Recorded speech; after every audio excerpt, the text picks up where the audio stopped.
শালকুচা গাঁও পঞ্চায়তৰ উদ্যোগত শিল্পী জুবিন গাৰ্গলৈ শ্ৰদ্ধাঞ্জলি। অসমৰ হিয়াৰামঠু জুবিন গাৰ্গলৈ শ্ৰদ্ধাঞ্জলি জনোৱাৰ উদ্দেশ্যে চাপৰ উন্নয়ন খণ্ডৰ অন্তৰ্গত শালকুচা গাঁও পঞ্চায়তৰ উদ্যোগত আৰু শালকুচাবাসী ৰাইজৰ সহযোগত অসমৰ হিয়াৰামঠু জুবিন গাৰ্গলৈ শালকুচা পঞ্চায়তত শ্ৰদ্ধাঞ্জলি অনুষ্ঠান অনুষ্ঠিত হয়।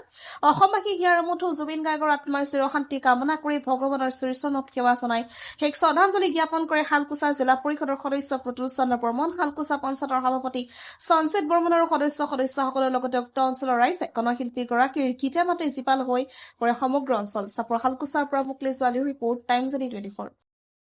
আজি শালকুচা গাঁও পঞ্চায়তৰ উদ্যোগত আমাৰ পৰা যি আমাৰ আকস্মিক মৃত্যু কৰা ছুইজাৰলেণ্ডত, যি আমাৰ ছিংগাপুৰত আমাৰ জুবিন গাৰ্গৰ আকস্মিক মৃত্যুৰ কাৰণে আমি ইয়াত শ্ৰদ্ধাঞ্জলি পাতিছোঁ। আৰু এই শ্ৰদ্ধাঞ্জলিত শালকুচাৰ বিভিন্ন অঞ্চলৰ পৰা অহা ৰাইজক আমি আহি উপস্থিত হৈছে। গতিকে মই সকলো ৰাইজকে অনুৰোধ কৰিম যাতে তেখেতসকলে এই আমাৰ অসমৰ গৌৰৱ বা ভাৰতৰ গৌৰৱ বা বিশ্বৰ গৌৰৱ যি কণ্ঠশিল্পী জুবিন গাৰ্গক আজি চিনি পাইছে। মই অনুৰোধ ৰাখোঁ যাতে তেখেতৰ এই কৰ্মৰাজিৰ বা কণ্ঠৰ দ্বাৰাই আমাৰ সমাজখন যিধৰণে বান্ধি ৰাখিছে, এটা অতুলনীয় কাম তেখেতে আজি কৰি গ'ল। আমি ভবাই নাছিলোঁ যে এই জুবিন গাৰ্গ ইমান সোনকালে আমাৰ অসমবাসীৰ ইয়াৰ পৰা বিদায় ল'ব। তথাপিও জন্ম হ'লে এদিন মৃত্যু হ'বই লাগিব, এইটো চিৰসত্য। গতিকে তেখেতে এই কম বয়সত 53 বছৰ বয়সত তেখেতে আমাৰ অসমবাসী ৰাইজৰ পৰা বিদায় ল'লে। আজি আমি সকলোৱে তেখেতৰ কাৰণে মৰ্মাহতিক।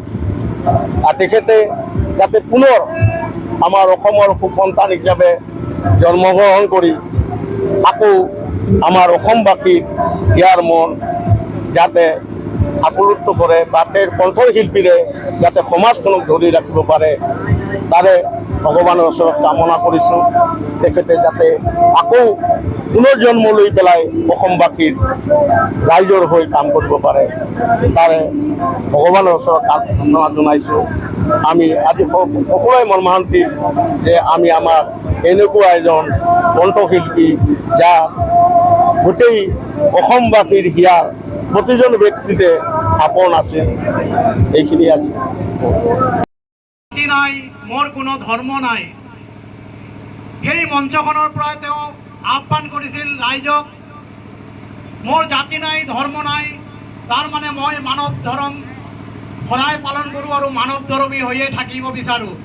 সেয়ে আজি এই যাত্ৰাত যেনেকৈ মানুহ লাখ লাখ মানুহ আমাৰ হিয়াৰামঠুজনৰ লগত সামিল হৈ আছে, তেনেকৈ আজি আমি আমাৰ অসমৰ চুকে কোণে তাৰ এই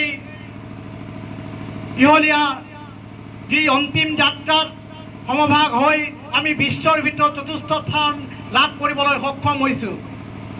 জুবিন গাৰ্গ ডাঙৰীয়াই 40টা ভাষাত 38,000 গীত গোৱা এইজন ভাৰতৰ প্ৰথম ব্যক্তি, অসমত জন্ম লাভ কৰি অসম